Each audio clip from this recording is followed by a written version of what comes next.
Hello viewers, this is Deepak here. हमने हमारे last topic जो कि था हमारा टॉपिक नंबर 9 उसको हमने कंप्लीट कर लिया था। ठीक है, आज से हम स्टार्ट करने वाले हैं हमारा टॉपिक नंबर 10। ठीक है, टॉपिक नंबर 10 स्टार्ट करेंगे, जो कि हमारा स्थिर विद्युत विभव एवं धारिता, static electric potential and capacitance. ठीक है, तो इस पिछले वाले में तो हमने विद्युत क्षेत्र की तीव्रता और उससे संबंधित क्वेश्चन देखे थे, और यहाँ पे हम स्थिर विद्युत विभव और संधारित्र और उसकी धारिता से रिलेटेड क्वेश्चंस देखने वाले हैं। ठीक है, देखो यहाँ पे है हमारा क्वेश्चन नंबर 1। किसी संधारित्र को एक बैटरी से क्या किया जाता है? आवेशित किया जाता है। फिर बैटरी को हटाकर इस संधारित्र से समांतर क्रम में ठीक ऐसा ही एक अन्य अनावेशित संधारित्र क्या कर रहे हैं हम? जोड़ दिया जाता है। तो इस प्रकार बने परिणामी निकाय की कुल स्थिर विद्युत ऊर्जा पहले संधारित्र की तुलना में पूछी इसने। नीट 2017 का ये अपना क्वेश्चन है। यहाँ पे सबसे पहले क्या कर रहे हैं अपन? एक संधारित्र को अपन क्या कर रहे हैं? बैटरी से संयोजित कर रहे हैं। बैटरी से संयोजित करने के कारण क्या होगा? उसमें आवेश आ जाएगा, चार्ज हो जाएगा वो। फिर उसके बाद उस चार्ज्ड संधारित्र को अनआवेशित यानी कि अनचार्ज्ड संधारित्र से हमने जोड़ा, तो आवेश क्या होगा? दोनों में वितरित हो जाएगा। तो देखो सॉल्यूशन में देखना, माना सी धारिता के संधारित्र को कैपिटल V वोल्ट की बैटरी से आवेशित करने पर इस पर कैपिटल Q आवेश जो जाता है संचित हो जाता है। तो अतः संग्रहित ऊर्जा कितनी आ जाएगी? U1 बराबर Q²/2C, इक्वेशन नंबर 1।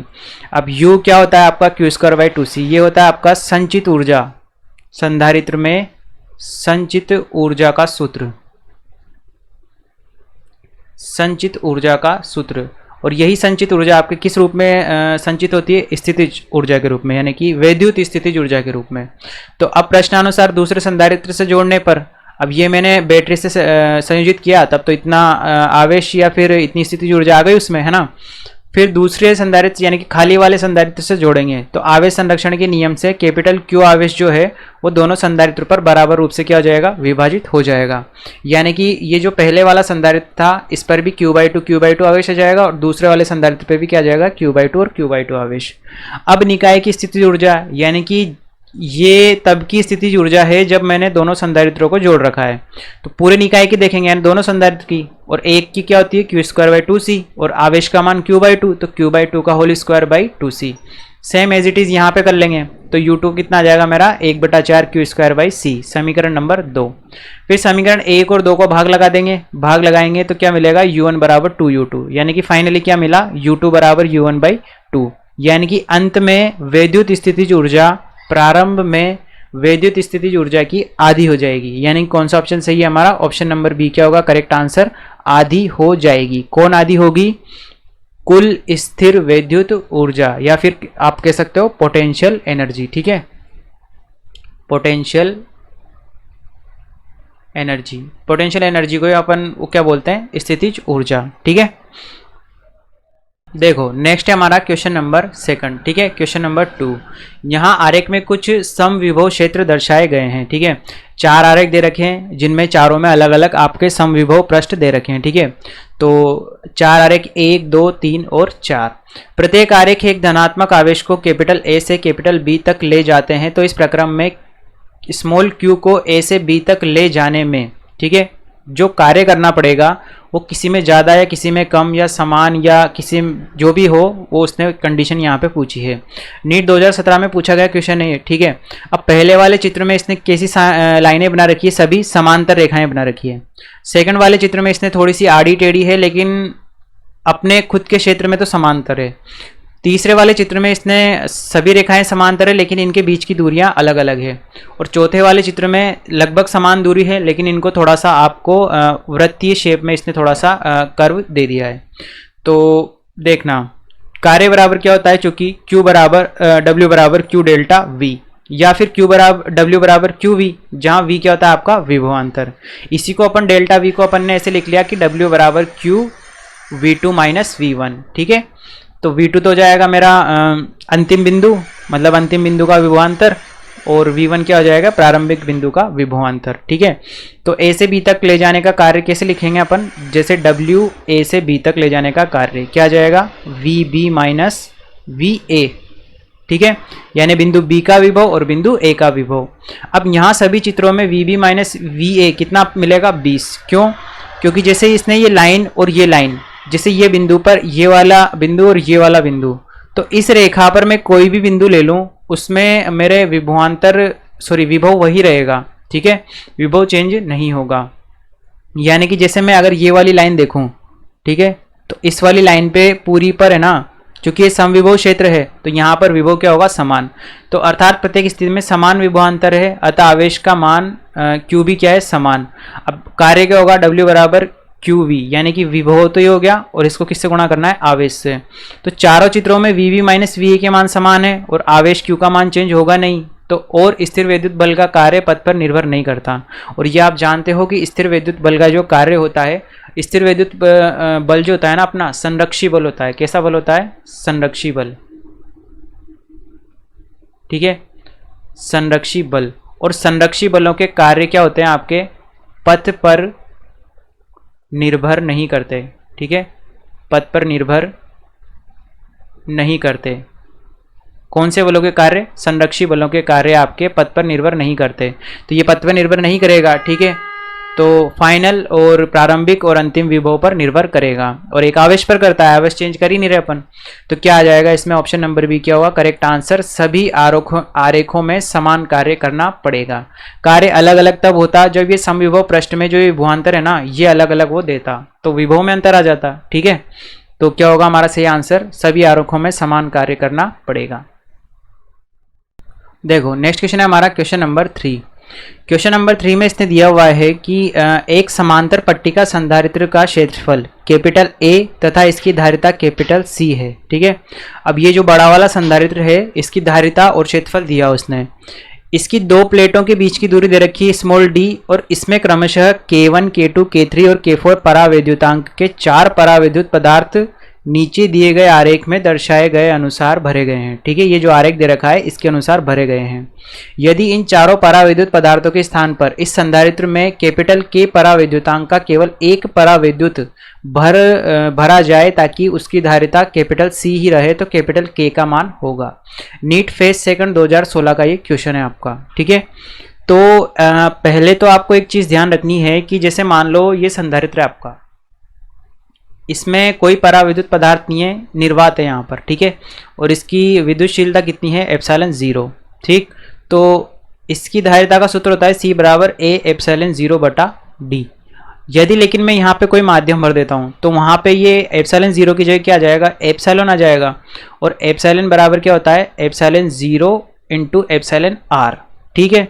तो ये एप्सिलॉन R जो है ना, ये पराविद्युतांक होता है, ठीक है, जो उसने कितना दिया है K1, K2, K3 और K4। तो अगर मैं यहाँ पे नया माध्यम भरूंगा ना, तो यहाँ एप्सिलॉन माध्यम आ जाएगा, ठीक है। तो एप्सिलॉन माध्यम किसके बराबर होगा, ये जो माध्यम ये भरा है ना मैंने इसमें पराविद्युत, उसके पराविद्युतांक का उतने गुना। जैसे अगर मान लो मैंने K1 पराविद्युतांक वाले पदार्थ को भरा है, तो नए माध्यम की विद्युतशीलता क्या आएगी, नए माध्यम की ये आएगी एप्सिलॉन 0 इंटू K1, ठीक है। तो सबसे पहले तो प्रश्नानुसार संपूर्ण निकाय की धारिता क्या मानी उसने, कैपिटल C, तो अतः कैपिटल C बराबर आ जाएगा A एप्सिलॉन 0 बटा D। फिर इसके बाद यहाँ पे ये जो C1, C2, C3 इसने जिस प्रकार से यहाँ पे व्यवस्थित किए ना, तो ये इस प्रकार से आएंगे कि C1, C2 और C3 तो किस में रहेंगे, अपने समांतर क्रम में। और इन तीनों का जो परिणामी आएगा C1, C2, C3 का, वो C4 के साथ कैसा होगा, श्रेणी क्रम में होगा, ठीक है। इसने इसी प्रकार से इनको व्यवस्थित किया हुआ है। तो सबसे पहले C1 लिखूंगा मैं, ठीक है। और C बराबर क्या होता है आपका, सिंपल C बराबर होता है A एप्सिलॉन 0 बटा D, ये सूत्र होता है आपका धारिता का। तो A यहाँ पे क्षेत्रफल, अब K1 वाले के लिए देखना, सिर्फ इस K1 वाले को देखना, तो K1 वाले के लिए क्षेत्रफल A बटा 3, ठीक है। उसके बाद एप्सिलॉन 0 की जगह यहाँ पे माध्यम है, तो क्या आ जाएगा, एप्सिलॉन 0 इंटू माध्यम K1 आ गया। फिर उसके बाद दूरी कितनी है, दूरी है यहाँ पे इन दोनों प्लेटों के बीच की दूरी दे रखी इसने यहाँ पे D/2, तो D/2 इसी को अरेंज किया तो क्या आ गया, 2/3 A एप्सिलॉन 0 बटा D इंटू K1। इसी प्रकार C2 का लिख लेंगे, सेम आ जाएगा वही A/3 तो क्षेत्रफल हो गया, ठीक है, A/3, फिर दूरी हो जाएगी D/2 और माध्यम हो जाएगा K2। तो इसी प्रकार C2 लिख के C3 भी लिख लिया, तीनों लिख लिए। उसके बाद C4 बचा, तो C4 के लिए देखना क्षेत्रफल कितना आ जाएगा आपका, ऊपर वालों के लिए a/3 था और नीचे वालों के लिए क्या था a, तो ये क्षेत्रफल आ गया मेरा a। फिर उसके बाद माध्यम के लिए एप्सिलॉन माध्यम कैसे लिखेंगे, इसके लिए एप्सिलॉन माध्यम आ जाएगा एप्सिलॉन 0 इंटू K4, तो ये आ गया मेरा एप्सिलॉन 0 K4। और प्लेटों के बीच की दूरी ये वाली d/2 है, तो ये वाली भी क्या होगी, यहाँ से यहाँ तक भी d/2, तो कितना आ जाएगा d/2, तो फाइनली क्या आया 2a एप्सिलॉन 0 बटा d इंटू K4। फिर चित्रानुसार C1, C2 तथा C3 समांतर क्रम में है, अतः इनकी तुल्यधारिता। अब अपन ये चीज़ जानते हैं, ये अपन को पता होनी चाहिए कि अगर संधारित्र में समांतर क्रम में 3 संधारित्र हैं तो उनकी तुल्यधारिता उनके योग के बराबर होगी। तो C1 plus C2 plus C3 तीनों का मान रख के जोड़ देंगे, कुछ कॉमन आ रहा है तो 2/3 a एप्सिलॉन 0 बटा d, और क्या जाएगा K1 K2 प्लस K3। उसके बाद C4 तथा C' परस्पर कौन से क्रम में है, श्रेणी क्रम में है, और अतः तुल्यधारिता और श्रेणी क्रम की तुल्यधारिता आपको पता होनी चाहिए कि अगर दो संधारित्र C1 तथा C2 परस्पर कौन से क्रम में है, श्रेणी क्रम में, तो उनकी तुल्यधारिता कैसे निकालते हैं, 1/c बराबर 1/c1 प्लस 1/c2। जैसे अगर C1 व C2 श्रेणी क्रम में हैं, दो संधारित्र C1 C2 श्रेणी क्रम में है, तो तुल्यधारिता C' कैसे लिखेंगे, 1/c' बराबर 1/c1 प्लस 1/c2 से लिखी जाएगी। तो C4 और C' किस में है, श्रेणी क्रम में, तो कैसे आ जाएगा, C" मान लिया मैंने इस बार, तो क्या आ जाएगा 1/c' प्लस 1/c4। ठीक है, तो सबके मान रख देंगे, मान रख के प्रश्नानुसार C" का मान ये रहा। ठीक है, कुछ कटेगा कुछ बचेगा, तो फाइनल रिलेशन क्या आया मेरा, 2/k बराबर 1/k1 plus K2 plus K3 plus 1/k4। तो कौन सा संबंध सही होगा हमारा, ऑप्शन नंबर डी वाला संबंध सही होगा, K1 K2 K3 और K4 के मध्य का संबंध। ठीक है, देखो नेक्स्ट क्वेश्चन है हमारा क्वेश्चन नंबर 4। आरेख में दर्शाए अनुसार 2 माइक्रोफेरड धारिता के किसी संधारित्र का आवेशन किया गया है। ठीक है, 2 माइक्रोफेरड के संधारित्र को 2 माइक्रोफेरड धारिता के संधारित्र को क्या किया गया है, आवेशित किया गया है। जब स्विच कैपिटल S को स्थिति 2 पर घुमाया जाता है तो इसमें संचित ऊर्जा का प्रतिशत क्षय होगा। ठीक है, ये कह रहा है कि जब स्विच S को, ये वाला जो स्विच है ना ये S, ठीक है, इसको स्थिति 2 पर, यानी कि पहले 1 पर था, इसको घुमा के मैं किस पे कर दूंगा, 2 पर। ठीक है, यानी कि नई स्थिति ऐसी बन जाएगी कुछ, ये इधर आ जाएगा, इधर से इसका लिंक टूट जाएगा। ठीक है, तो जब ये 1 वाले से जुड़ा हुआ था तब होगा क्या, ये वाला तो ओपन सर्किट में है, ये 8 माइक्रोफेरड वाला, तो जब ये 1 से जुड़ा हुआ था ना, तो ये इस V वोल्ट की बैटरी से क्या होगा, आवेशित होगा कौन, 2 माइक्रोफेरड वाला। फिर जब मैं इसको सेकंड वाले स्विच पे जोड़ूंगा तो सेकंड वाले स्विच पे जोड़ने से क्या होगा, ये बैटरी से तो क्या हो जाएगा, ओपन हो जाएगा, यहाँ से तो खुल जाएगा, और किससे कनेक्ट हो जाएगा, 8 माइक्रोफेरड वाले से। फिर उसके बाद क्या होगा, 2 माइक्रोफेरड वाले से आवेश 8 माइक्रोफेरड वाले में चला जाएगा। ठीक है, तो प्रथम स्थिति में C1 बराबर 2 माइक्रोफेरड धारिता के संधारित्र को V वोल्ट की बैटरी से आवेशित किया जाएगा। तो अतः संचित ऊर्जा क्या आ जाएगी, U बराबर क्या होता है आपका, हाफ CV²।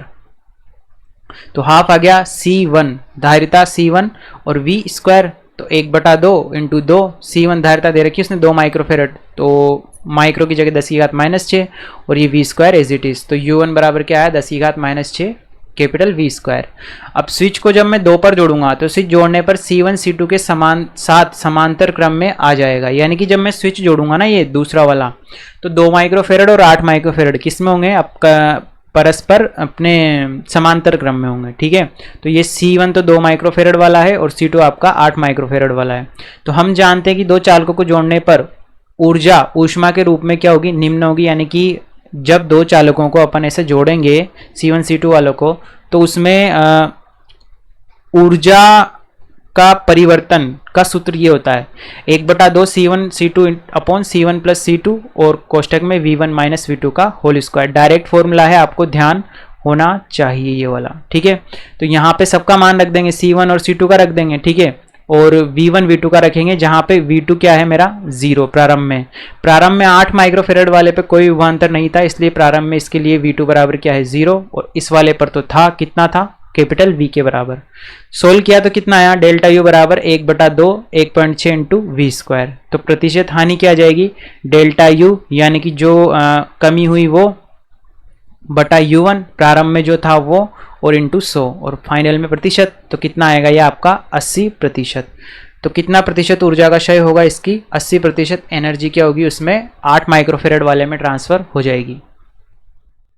देखो नेक्स्ट क्वेश्चन है हमारा क्वेश्चन नंबर 5। एक समांतर प्लेट वायु संधारित्र की दो पट्टिकाओं के बीच की दूरी क्या है? स्मॉल डी, तथा इनके बीच का विभवांतर क्या है? कैपिटल वी है। यदि इस संधारित्र की धारिता कैपिटल सी है तो इसकी पट्टिकाओं के बीच आकर्षण बल क्या होगा? सीबीएसई एआईपीएमटी 2015 का ये क्वेश्चन है। समांतर प्लेट वायु संधारित्र यानी कि इसके माध्यम क्या भरा हुआ है? यहाँ पर वायु। ठीक है, समांतर प्लेट संधारित्र है और दो पट्टिकाओं के बीच की दूरी कितनी दे दी? स्मॉल डी है और विभवांतर कैपिटल वी है और इसकी धारिता कैपिटल सी है। तो इनके बीच पट्टिकाओं के बीच का आकर्षण बल इसने पूछा है। तो यहाँ प्लेटों के मध्य स्थिर विद्युत क्षेत्र होने के कारण प्लेटों के बीच स्थिर विद्युत बल लगेगा। ठीक है, आवेश है दोनों प्लेटों के ऊपर विपरीत प्लस और माइनस वाला, तो एक दूसरे के ऊपर क्या लगाएगी? ये विद्युत बल लगाएगी। तो समांतर प्लेट संधारित्र के बीच बल क्या होगा? F बराबर क्यू ई। ठीक है, ये कौन सा होगा अपना? कौन सा वाला बल होगा? स्थिर विद्युत बल। स्थिर विद्युत बल लगेगा। ठीक है, जहां पे Q तो एज इट इज और E क्या आ जाएगा? Sigma upon 2 epsilon 0। यहाँ पर कैपिटल E जो ये विद्युत क्षेत्र है मेरा एक प्लेट के कारण है। ठीक है, आपने एक फॉर्मूला पढ़ा होगा कि एक अनंत लंबाई की प्लेट के कारण, कितनी भी लंबाई की हो, लंबाई से कोई फर्क नहीं पड़ता। ठीक है, इसके लिए विद्युत क्षेत्र की तीव्रता का सूत्र क्या होगा? दिशा तो इधर होगी और विद्युत क्षेत्र की तीव्रता होगी आपकी सिग्मा अपॉन 2 एप्सिलॉन 0, जहाँ पे सिग्मा होती है आपका पृष्ठ आवेश घनत्व। ठीक है, तो एक प्लेट के कारण सिग्मा अपॉन 2 एप्सिलॉन 0 है ना। अब यहाँ पर क्या होगा? सिग्मा का मान रख दिया फिर मैंने, सिग्मा बराबर क्यू अपॉन ए। ठीक है, जो कि क्या है अपना पृष्ठ आवेश घनत्व, तो आवेश बटा क्षेत्रफल। तो कैपिटल F बराबर कितना आ जाएगा? Q square by 2a epsilon 0। उसके बाद संधारित्र पर कुल आवेश कितना आ जाएगा? Q बराबर CV। तो F बराबर क्या आ जाएगा? V का मान रख देंगे यहाँ पर, नहीं, संधारित्र पर कुल आवेश होता है अपना कैपिटल Q बराबर CV।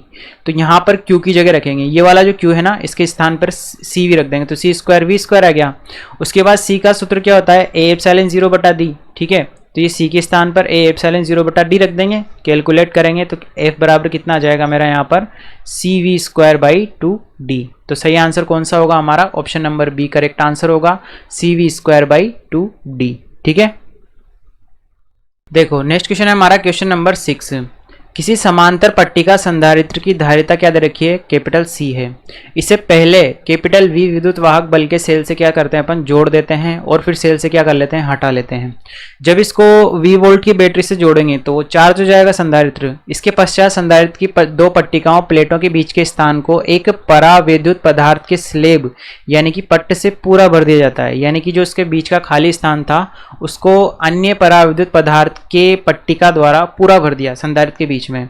तो इस पदार्थ का परावैद्युतांक कितना दिया? और कैपिटल K। तो इस संधारित्र के लिए निम्नलिखित में से कौन सा कथन सही नहीं होगा? ठीक है, सीबीएसई एआईपीएमटी 2015 का एक क्वेश्चन है। ठीक है, तो जब समांतर प्लेट संधारित्र को कैपिटल V विद्युत वाहक बल के सेल से जोड़ेंगे तब संग्रहित आवेश कितना आ जाएगा उस पर? Q बराबर CV के बराबर, जहां पर विभव V बराबर क्या होता है आपका? Q by C। ठीक है, यहीं से निकाल लिया V बराबर Q बाई C। संग्रहित ऊर्जा क्या आ जाएगी? Half CV square. ठीक है, या फिर इसी को मैं लिख सकता हूँ Q स्क्वायर बाई 2C। जब बैटरी को संधारित्र से हटा दिया जाता है तो आवेश नष्ट नहीं होगा, अर्थात Q डैश बराबर क्या आ जाएगा? Q। तथा परावैद्युत माध्यम डालने पर नई धारिता, जब अपन परावैद्युत माध्यम डालेंगे उसमें संधारित्र में तो उसमें जो पहले से आवेश था वो तो चेंज होना नहीं है, आवेश तो वही रहेगा। लेकिन जब परावैद्युत माध्यम में डाल दूंगा तो उसकी नई जो धारिता है ये मेरी C डैश, ये क्या हो जाएगी? पहले की K गुना हो जाएगी, यानी कि धारिता बढ़ जाएगी उसकी। ठीक है, तो यहाँ पे नया विभव क्या आ जाएगा? अब संधारित्र का V डैश बराबर Q बाई C डैश, जो कि होगा हमारा Q बाई C K। तो नई संग्रहित ऊर्जा क्या आ जाएगी मेरी? Q square by 2C K। ऊर्जा में परिवर्तन डेल्टा U बराबर अंत में ऊर्जा माइनस प्रारंभ में ऊर्जा, तो अंतर निकाल लेंगे तो क्या आएगा मेरा? 1/2 CV स्क्वायर 1/K माइनस 1। तो देखना दोनों प्लेटों के बीच विभवांतर K गुना कम हो जाता है, नहीं हुआ, K गुना नहीं हुआ कम। ठीक है, यहाँ पे विभवांतर देखा अपन ने। संधारित्र में संचित ऊर्जा K गुना कम नहीं होगी। संचित ऊर्जा में परिवर्तन 1/2 CV square upon K minus 1 होता है। ठीक है, ये भी सही है, ये भी सही है, ये भी सही है, तीनों कथन सही है। ठीक है, उसके बाद संधारित्र पर आवेश का संरक्षण नहीं होता। जबकि आवेश संरक्षण आपका हमेशा हर कंडीशन में होता है। ठीक है, तो ये सही है आपका, यानी कि नहीं है वाला पूछा था ना, यानी कि ये वाला हो जाएगा। दो प्लेटों के बीच विभवांतर k गुना हो जाएगा। ठीक है, तो विभवांतर देख लो आप, ये देखो नया विभवांतर क्या आया था, v डैश बराबर q बाई सी के। ठीक है, और पुराना विभवांतर क्या था, v बराबर q बाई सी। तो अगर मैं v डैश बाई v निकालूंगा तो क्या आएगा, q बाई सी के इंटू क्यू बाई सी। तो q से q कैंसिल, c से c कैंसिल, तो v डैश बराबर क्या आ जाएगा मेरा, v बाई के। ठीक है, तो k गुना कम हो गया, v डैश क्या हो गया, k गुना कम हो गया। उसके बाद संधारित्र में संचित ऊर्जा भी उसी प्रकार k गुना कम, और ऊर्जा में परिवर्तन भी अपन ने निकाला, सही आया। तो आवेश संरक्षित नहीं होता, ये वाला कथन क्या होगा, गलत। तो ये वाला क्या होगा अपना सही ऑप्शन हो जाएगा। देखो नेक्स्ट क्वेश्चन है हमारा क्वेश्चन नंबर 7। एक समांतर पट्टिका प्लेट संधारित्र की दो प्लेटों के बीच में K1 तथा K2, जहां पर K1 का मान छोटा है K2 से, परावैद्युतांक के दो पतले पट्टिकाएं चित्र में दर्शाए गए अनुसार रखी गई है। ये मेरी यहाँ पे K1 और यहाँ पर K2 दोनों रखी गई है। संधारित्र की दो पट्टिकाओं के बीच विद्युत क्षेत्र के मान कैपिटल E में पट्टिका P से दूरी D के साथ परिवर्तन को कौन सा ग्राफ सही रूप से दर्शाता है। CBSE AIPMT परीक्षा 2014 का ये प्रश्न है आपका। ठीक है, अब ये यूं कह रहा है कि D के साथ परिवर्तन को कौन सा ग्राफ सही दिखा रहा है विद्युत क्षेत्र E के मान में। ठीक है, सबसे पहले आप एक चीज देखो, ध्यान रखना कि E बराबर क्या होता है आपका, सिग्मा अपॉन 2 एप्सिलॉन 0 सूत्र होता है। ठीक है, एक प्लेट के कारण। अब यहाँ पर जब मैं दो प्लेटों के बीच में देखूंगा, तो जैसे ये यहाँ पे मैंने बनाया भी है E1 और E2। सबसे पहले सॉल्यूशन देखो, क्योंकि हम जानते हैं कि कुचालक, एक मिनट इसको छोड़ो, एक मिनट, E1 और E2 है, तो जब मैं इसका टोटल विद्युत क्षेत्र निकालूंगा संधारित्र का, तो क्या आएगा, सिग्मा अपॉन 2 एप्सिलॉन 0 और प्लस सिग्मा अपॉन 2 एप्सिलॉन 0, दोनों को जोड़ूंगा तो फाइनली क्या आएगा, सिग्मा अपॉन एप्सिलॉन 0। अब जब मैं यहाँ पे परावैद्युत माध्यम भरूंगा तो यहाँ पे एप्सिलॉन 0 की जगह क्या आ जाएगा, एप्सिलॉन माध्यम, और एप्सिलॉन माध्यम किसके बराबर होगा, एप्सिलॉन 0 इंटू के। तो E बराबर क्या आ जाएगा, एप्सिलॉन अपॉन एप्सिलॉन 0 इंटू के। ठीक है, अब एप्सिलॉन 0 सिग्मा अपॉन एप्सिलॉन 0 तो क्या हो जाएगा, पुराना। तो ये नया E डैश अगर मैं बोलता हूँ तो इसका E डैश बराबर क्या आ जाएगा, E बाई के बराबर आ जाएगा। ठीक है, अब ये K जो है आपका हर में आ रहा है, यानी कि जो नया वाला विद्युत क्षेत्र है ना, परावैद्युत माध्यम रखने के बाद K गुना कम होता जाएगा। नया वाला विद्युत क्षेत्र जो E डैश है पुराने वाले की तुलना में कम होगा। तो देखना फर्स्ट वाले में क्या कर रहा है, ये यहाँ पे E था, इसको इसने बढ़ाया, फिर इसने और बढ़ाया, यानी कि एक बार बढ़ाया फिर दूसरी बार और बढ़ाया। तो यहाँ पे क्या होना चाहिए, कम होना चाहिए, बढ़ेगा तो है ही नहीं, तो ये वाला क्या हो गया, गलत। उसके बाद यहाँ पे इसने क्या किया, यहाँ पे तो घटा दिया और यहाँ पे बढ़ा दिया, तो घटेगा और बढ़ेगा नहीं। ठीक है, हमेशा कम ही होगा, तो ये भी नहीं होगा। और यहाँ पे कांस्टेंट है ये E का मान, यहाँ भी और यहाँ भी। यहाँ पे क्या होगा, कम होगा। ठीक है, अब ये कह रहा है कि K1 का मान छोटा है, K2 का बड़ा है।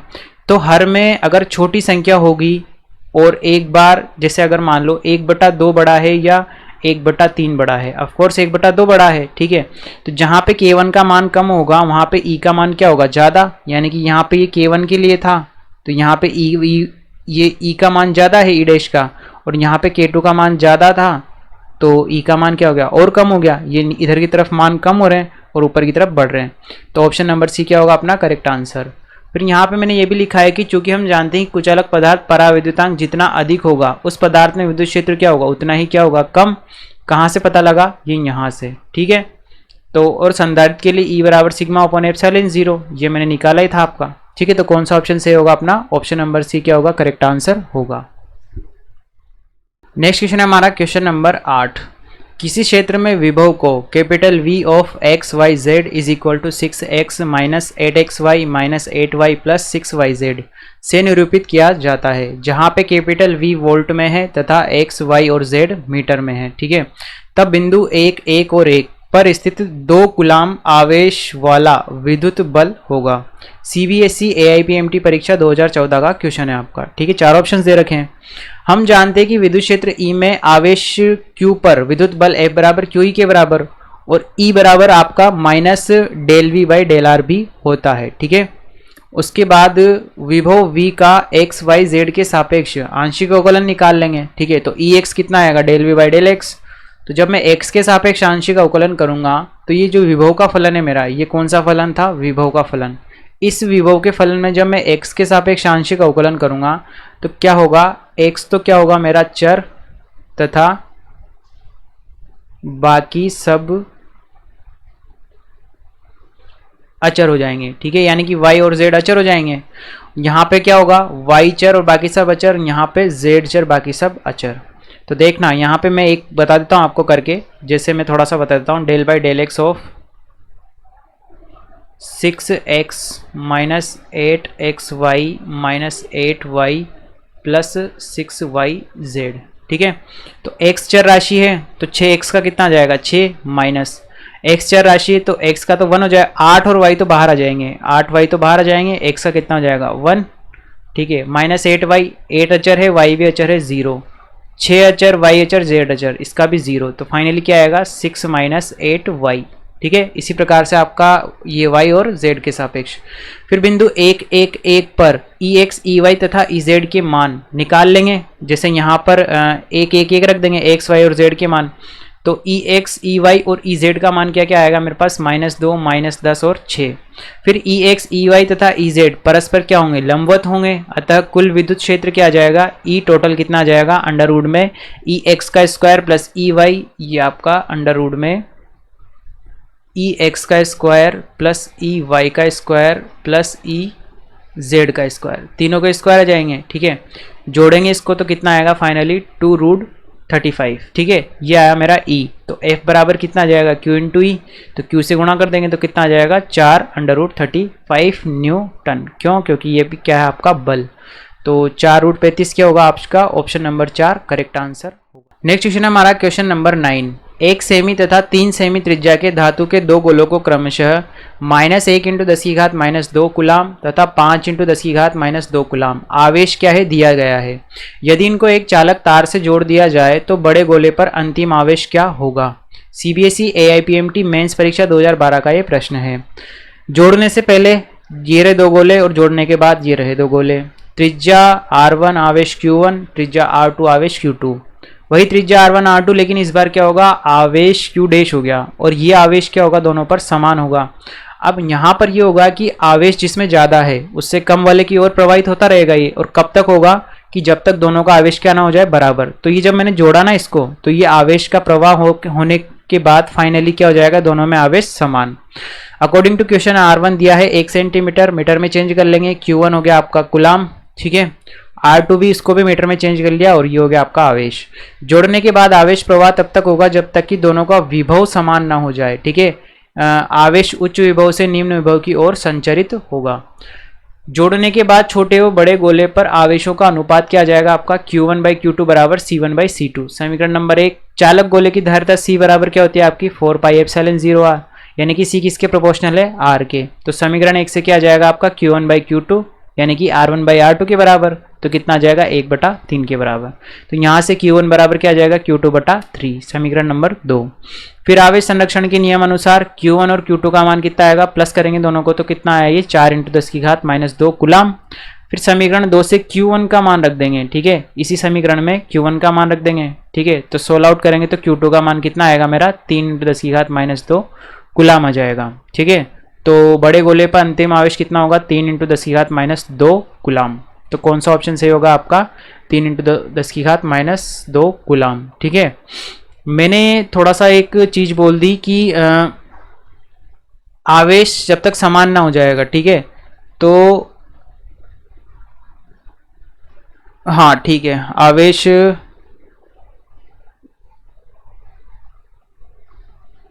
यहाँ पर एक चीज गलत बोल गया मैं कि ये जो आवेश है ना ये Q1 डैश और Q2 डैश ही रहेगा। Q1 Q2 तो पहले था, ठीक है, और जोड़ने के बाद इनको Q1 डैश और Q2 डैश बोलेंगे अपन, ठीक है। डैश वाला है ये सारा मामला, ये Q1 डैश और Q2 डैश। तो यहाँ से Q1 डैश निकाल लिया था अपन ने संबंध, ये जोड़ने के बाद वाले हैं, ठीक है। तो Q1 डैश का मान रखेंगे तो Q2 डैश और Q2 डैश, Q2 डैश निकाला अपन ने, पहले वाला दे रखा था उसने Q1 Q2।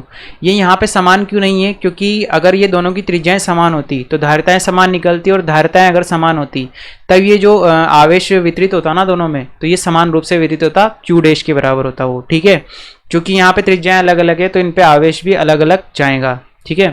तो ये इसने यहाँ पे पूछा था Q2 डैश का मान, जो कि कितना है 3 × 10⁻² कूलम। देखो नेक्स्ट क्वेश्चन है हमारा क्वेश्चन नंबर 10। चित्र में दर्शाए गए विभवांतर कैपिटल V का मान पूछा है। CBSE AIPMT मेंस परीक्षा 2011 का एक क्वेश्चन है। V और T के मध्य विभव और समय के मध्य ग्राफ दिया गया है। विभव का ग्राफ कुछ इस प्रकार है, यहाँ से यहाँ तक T/2 तक तो विभव V0 है, T/2 से T तक 0 है, फिर T से वापस यहाँ तक इस बिंदु तक विभव V0 है। तो VRMS बराबर क्या होता है आपका, V वर्ग माध्य विभव का वर्ग माध्य मूल मान होता है। तो चूंकि विभव V का RMS मान शिखर वोल्टता V0 के पदों में निम्न प्रकार दिया जाता है। किस प्रकार, निम्न प्रकार, इस प्रकार VRMS बराबर पूरा अंडर रूट में यानी पावर 1/2 है, और इंटीग्रेशन 0 से T और V0² dt और 0 से T dt, ठीक है। तो 0 से T/2 तक विभव कितना है V0, और T/2 से विभव से T तक विभव कितना है 0, ठीक है। तो ये दोनों समाकलन मैं आपको एक बार सोल्व करके दिखा देता हूँ कि 0 से T और V0² और dt, ठीक है। अब चूंकि यहाँ पे 0 से T/2 तक अलग है और T/2 से T तक अलग है, तो ये लिमिट टूट जाएगी मेरी। तो सबसे पहली लिमिट तो आएगी 0 से T/2, ठीक है, और वही V0² dt प्लस वापस से क्या आएगा, यहाँ पे आएगा T/2 से लेकर T तक वही V0² dt, ठीक है। V0² अचर है, बाहर आ जाएगा, है ना, और अंदर क्या बचेगा 0 से T/2 dt, यहाँ पे क्या बचेगा 1 प्लस V0 यहाँ से भी बाहर आ जाएगा V0 का स्क्वायर, और यहाँ क्या बचेगा T/2 से लेकर T और 1 dt, ठीक है। V0² दोनों में से कॉमन आ रहा है, बाहर ले लिया, ठीक है। इसके बाद यहाँ पे 1 का करेंगे अपन T के सापेक्ष, तो क्या आएगा ये स्मॉल t, और लिमिट क्या आएगी 0 से T/2 और प्लस ये V0² बाहर चला ही गया, ठीक है। यहाँ पे भी क्या आएगा T, और लिमिट क्या आएगी आपके T/2 से स्मॉल t आएगा T/2 से T। इसी को जब मैं सोल्व करूँगा तो V0² एज इट इज़ पहले रखेंगे upper limit minus lower limit से 0, तो अपर लिमिट से क्या आएगा T/2, फिर ये प्लस, फिर यहाँ पे अपर लिमिट रखेंगे तो क्या आएगा T, फिर माइनस ये वाला रखेंगे तो कितना आ जाएगा T/2, ठीक है। तो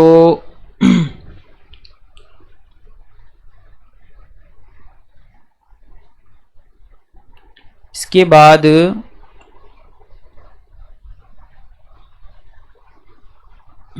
एक चीज रह गई, यहाँ पे है ना, इसने T/2 से T तक विभव कितना था 0, तो जब मैंने T/2 से T वाला ये सेकंड वाला रखा ना, तो यहाँ पे जो ये V0 था, इसका जो V0 था ये थोड़ा सा गलत हो गया, यहाँ पे V0 का मान अलग है, कॉमन नहीं आएगा ये। यहाँ पे अपन ने जो V0 कॉमन ले लिया ना, ये वाला ये गलत हो गया, ये कॉमन नहीं आएगा यहाँ पर।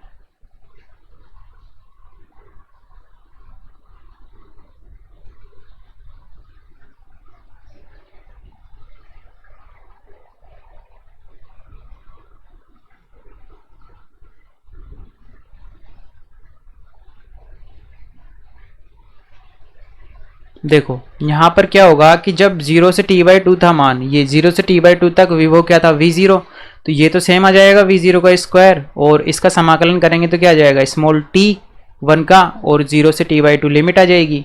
लेकिन जब भी दूसरा वाला पद है T/2 से T तक, तो जब T/2 से T था, T/2 से जब T था ये, तो इसके लिए विभव का मान क्या था 0, और इधर समाकलन करेंगे T, वही T/2 से T लिमिट, ठीक है। तो ये 0 होने के कारण ये पूरा पद क्या हो जाएगा 0, और ये आगे वाले पद में क्या आ जाएगा V0 का स्क्वायर एज इट इज, और ये लिमिट रखेंगे अपर लिमिट से क्या आ जाएगा T/2। तो इस पूरे समाकलन का मान फाइनली क्या आएगा V0² T/2। तो ये मैंने यहाँ पे ये रखा है, ठीक है। और नीचे वाले समाकलन का मान क्या आ जाएगा, ये 1 है यहाँ पे 1 dt, तो 1 का क्या हो जाएगा T dt, अपर लिमिट से क्या आ जाएगा कैपिटल T, ठीक। इसी को सोल्व किया, ये आया तो वी आर एम एस कितना आ गया आपका v0/√2। तो क्या आ जाएगा आपका सही आंसर v0/√2। आपको समाकलन जो है आना चाहिए, ठीक है। वैसे स्पेशली बायोलॉजी वाले बच्चों को थोड़ा सा समाकलन में दिक्कत होती है, तो आप एक बार मैथ्स की जो आपकी एनसीईआरटी है उसमें समाकलन का चैप्टर है, उसका थोड़ा सा आप देख लेना, ठीक है। ज़्यादा हेवी समाकलन तो नहीं पूछता हो, लेकिन फिर भी बेसिक बेसिक तो आपको कम से कम फिजिक्स के तो आप कर ही लो, उतने से तो आपको आने चाहिए, छोटे मोटे नियम आने चाहिए, ठीक है। निश्चित समाकलन से संबंधित था ये।